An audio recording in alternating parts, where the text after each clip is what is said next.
ìrẹ̀wàlẹ̀ àṣà ó bẹ̀rẹ̀ látọ̀rí màmá wa Akeredolu Àkànbíàyàn tó fi dórí bàbá wa Àkẹ́tì nípínlẹ̀ Ondo tó fi wá dórí màmá wa Mrs. Adéyẹmọ eléyìí tó jẹ́ ìyá fún ẹ̀gbọ́n mi Sunday Igboho ṣá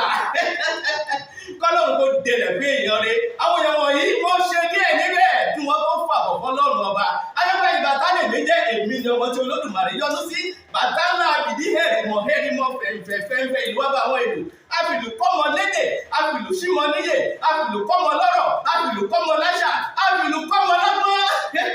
ẹ wo afẹ́ máa lọ sílùú Ìgbòho ẹgbọ́n mi ò Ìgbòho ṣà mo ti fẹ́ dé tán òtún àìlọ́gbọ́n mu wà báyìí mo ń bọ̀ láìpẹ́ mo kọ̀ lára ó dìgbà díẹ̀ gbogbo ẹ̀yin tẹ́ ń wò mí nílé ó dìgbà I love you.